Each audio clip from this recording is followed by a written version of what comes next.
Yep, also the next part of the video is to get access to the internals, so we can remove the original electronics and start to install the new stuff when it arrives. Hasn't arrived yet, so you can see I've done the right shoe, not done the left shoe. Actually, really easy. So again, get out the hot air gun. So basically, this is quite good actually, because this is way better than what I've seen on the version 3. Is that they actually make a little access hole here for the battery in there, which is really good. So you can actually just unclip. Well, so it looks like you can unclip the battery and also have access to that. So you'll see actually, if I switch it on, that's how electronics work on this one. So there is actually 2 LEDs there. This LED here, see, also where I've been trying to get the stuff out, it's actually packed up. So it's obviously that's my fault, that was working, but it doesn't matter, I'm not using it anyway. But you can see it's basically just 2 blue LEDs going through a light tube. So that's why they sort of look okay, but clearly not as good as the EL panels. So yeah, so that's that there. And we've got a good battery in there, 450 milliamp, 3.7 volt battery. So yeah, really nice, pretty nice setup actually, that is. So yeah, to get these out, all you do is they're glued down, so you don't want to just get in there and try and pull them out, because then you're going to rip those obviously. So all you need to do with this, get in there, get some heat applied to it. Again, not too much. I just swirled it around for 30 seconds, and then I actually made a tool here. Just use a paint scraper and just literally bend that over in the vise, so that you can then get underneath there from the inside and then sort of lift it up, because obviously you don't want to damage anything particularly. This did help to sort of start it, but once it's started, I can then get my fingers in there and pull it up very carefully. It came up fine, and then I got a bit more heat in there, and then the whole thing just came off. So what I've done is, you can see it's here, I've just taken up to about sort of this section of the shoe, peeled it up, so that's about where you need it to, about there. And then just gently folded it back, so it's nice and easy to lay flat next time. So yeah, get access to that now. You can see how it's designed. So I'm going to do this one here now. Again, it should be super easy, and then we're all good. And then the next part is I can remove the electronics. I'm not going to remove them today. I'm going to wait until the electronics arrive first, just in case I can make use of any of this wiring here. For example, up to the on-off switch as an example. I'm not sure, but I don't want to cut it out yet until the new stuff's arrived and I see what I'm doing. Otherwise, it's a case of literally just snip it all off. Job done. The next part is I'm going to do something with this. So again, there's nothing particularly wrong with it, but compared to my other shoes, this is just very basic. It's got no padding inside. It's all soft.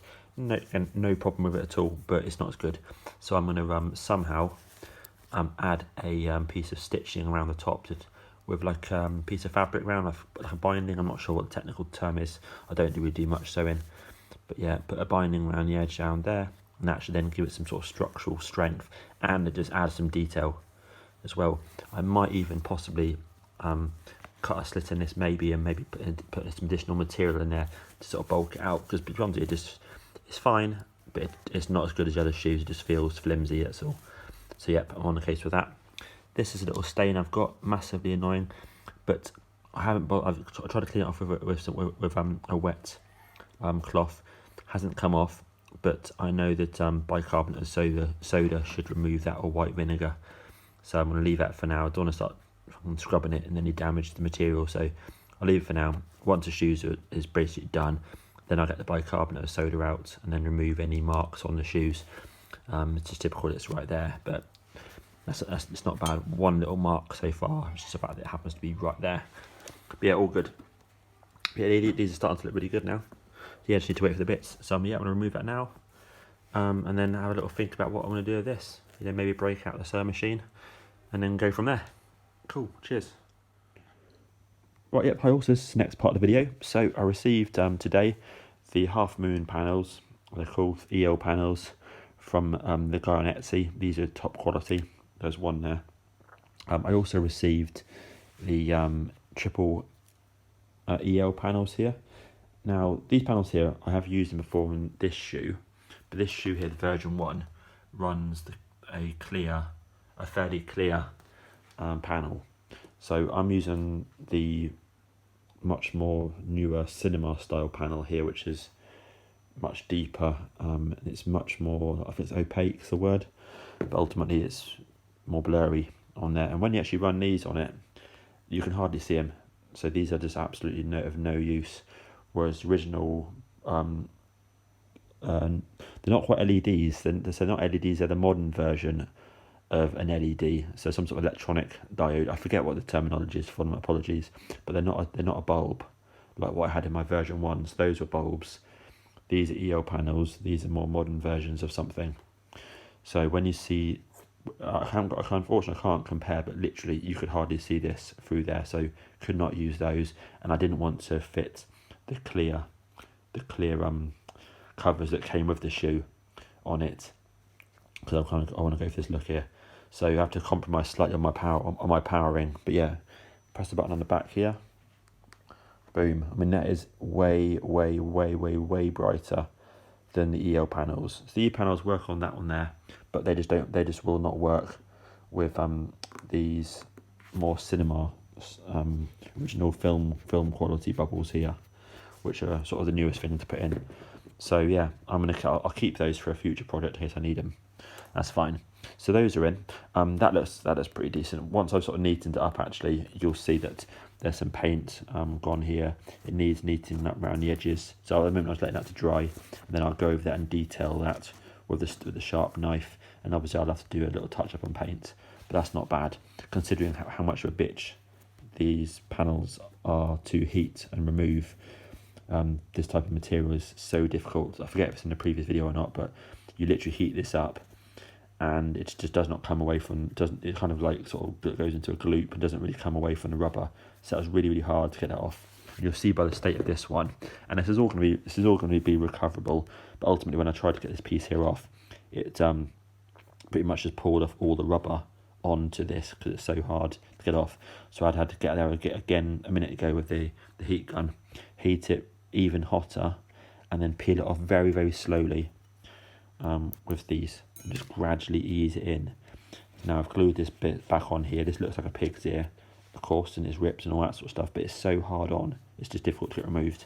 But yeah, I can now get the panels in there, and I can then heat this up again and then bend it back into shape, get it flat. I don't have any concerns with that. It won't look, a minter, but it'll look decent. It'll look very good. So that's fine. Got these bulbs, these ones here in, so they look excellent. You'll see here I've got the tongues out. So what I'm going to do is on my V1s, they actually have a piece of binding around the outside. So I've ordered some satin binding. So obviously I haven't got any binding at home, so I've ordered some satin binding. I've never done binding in my life. I've ordered a few meters of different types of white in order to be able to pad this out with either these bits of foam or these bits of material that I've sort of pre-cut. So I'll insert those inside here because it's just a bit weak and crap. I know most of it's hidden, yeah, but I like detail. And then I'm going to stitch on this bias binding around the outside with my 100-year-old sewing machine. That's the plan. If worst case scenario, I'll stitch it on by hand. Even further worst case scenarios, I'll give it to the grandma or somebody to kindly stitch on for me. But I'm sure I can have a go. I'm sure I can do that. So that's cool.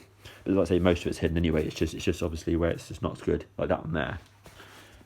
You'll see has a nice edge on it. It's just there.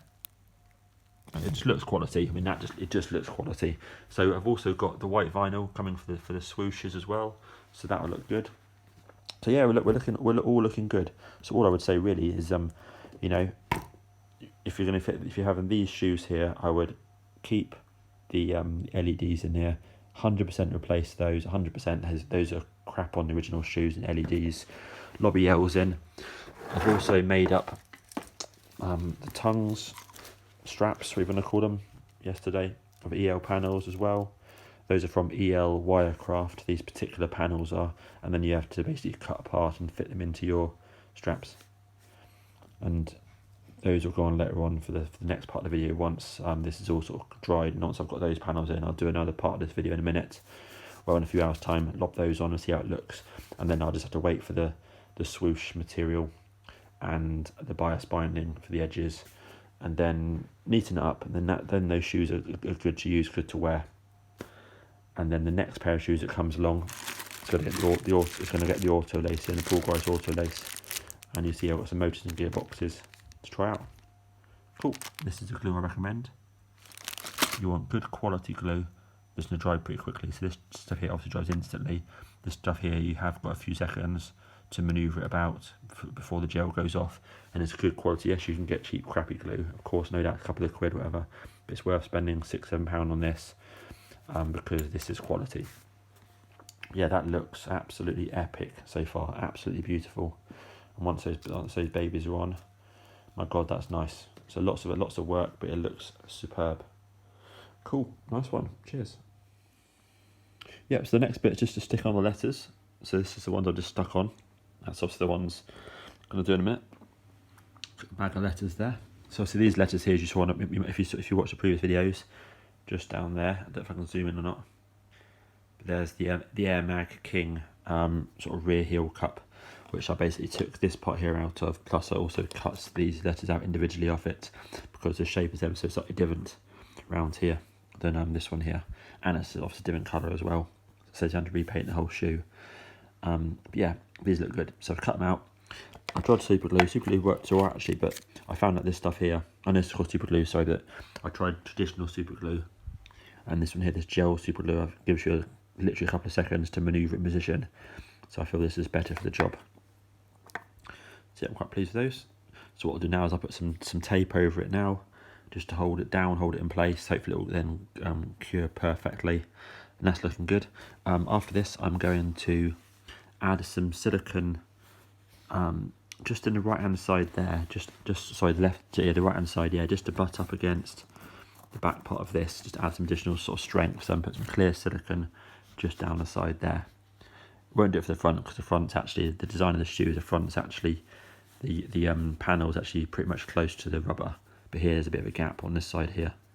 So yeah, I'm going to do that now, and then once that's siliconed, I'll put the tongue back in, add the straps that I've made or modified down there, and then get a video of it working, and then yeah, like I said to you a few minutes ago, then wait for the bias binding to arrive for this, and I'll then stuff it with the some sort of padding as well, just to bulk it out a bit. I know most of that is obviously hidden down here, but I want it to, when I put that shoe on, I want it to do it good. So I mainly want this, the binding, but obviously adding the additional padding will just make it feel better when I'm taking it on and off, that's all. So, and as I'm doing it, you know, might as well crack on and do it as well. But yeah, it's starting to look very, very good. And obviously I still need to do some detail work around here, as you can see. So I still need to sort of touch up this and bits and pieces here, so not end of the world. Somehow I'll make up some paint that matches once I've sort of neatened it up, once all this glue's really hard. So yeah, that should look pretty decent. But yeah, starting to look really good. Cool, look at that, beautiful, nice one. Yeah, right, hi all. So now we've got what resembles a shoe. So as you can see here, this is one of them. It's not complete. It's getting towards it, sort of thing. So you can see that I've got the wiring temporary and it's not plumbed in yet. So I need to just fill this base with some silicone that I wanted to do. But yeah, got my nice panel on there. Got my nice side panels in there, which look really, really good. So I've got the EL panel on the top, and I've got the EL panels on the side here for the half moons. Now this part here, controversy, but as per my previous video, I actually kept they're not LEDs, they're not EL panels, such as these ones here. These are something else different. So these are so much brighter than these. So you can sort of see that, you know, the difference basically. And I went for looks of these rather than the practicality of having those linked to the same power supply. So what I've got now is I've got these ones here, which are based purely off the 3-volt battery, rechargeable battery, and it's polymorph, so it's all pretty sweet with the USB socket. But obviously that's going to last absolutely ages. That'll last absolutely ages, hours and hours to keep that charged, which is perfect. And then I've got my normal battery pack, which is these type here, AA battery pack, to power this and to power this, which will also power that for absolutely hours and hours. So I can stick these on at a show, actually wear these shoes, and they'll last, you know, I mean, I'd imagine they would last all day, you know, on the sets of batteries. So they look pretty decent. Obviously you could say that these are too bright. I mean, actually in the video you see these are brighter in the video than what they are to the naked eye. Same as all of this, all looks brighter in the video as to what it is. But these ones here just look too dull. So I'll keep these for other shoes, and maybe use them in the future. No joke intended. But I've actually got these panels here, see, in my version 1s, and these version 1s have quite a nice clear panel there, which is similar to the one that's this one here that's supplied with this shoe, but this one here is more blurry, is a bit more crap. That one there is like really clear. So actually the ELs in that shoe look decent, but in this shoe here, certainly with these blurred bubbles, they look rubbish. You can hardly see any illumination. Certainly during the day you can see nothing in there pretty much. At night time you can see they're obviously better, and on these they're okay, completely average. But these are the boys you want to keep in if you want the look, rather than this practicality aspect. But still no drama. I'll just charge it up every so often. And obviously I'll just have double A's for for these and those. But yeah, that's good. So like I said to you, I'm waiting for the material for the post to do the swoosh here, and I'm waiting for the binding to do the edge here to make that more professional looking around there. What I'll do tomorrow, or maybe probably tonight actually, is I'll start to cut a hole through here in order to be able to feed these wires through and back round to the power supply. So what I'll do is I'll basically hide these wires here going to the logo here and the ELs. Then they'll come up here somewhere up to one wire, and somehow I'll connect it up, sort of thing. I'll have a look and see what I did with those shoes, and go from there. But obviously I want the wiring sort of nice and hidden, but obviously practical, that I can just connect on the power unit, which is this, connect on nice and easy. So I'll probably have the one wire like this coming up about here, so I can connect on my power supply, put the power supply in my sock, and then job done. It's all pretty sweet. And obviously these are 3-into-1s. Obviously I'm using the LEDs, I won't need this one, so I'll simply just cut it off. Obviously I can go and buy new ones of these, which are so cheap, but as that's already in there, I'll just cut that off, job done. So yeah, that looks really, really good. And obviously the letters on the back look good, so stutters on, cut them out, they look sweet. This one here looks good as well. Well, there we are, all looking good. Cool, nice. Okay, and so yeah, there's the other bits there, the other EL bits there. See, at night time, they look alright, but during the day they just look, they hardly illuminate anything. I think they're so small. When you put that on, obviously this is the one that came with it. You see the first bit's full of glue. They're not bad, but it's not as good. Let's look at those. Those are bling, absolute bling. Cool, there we go. Nice one, cheers.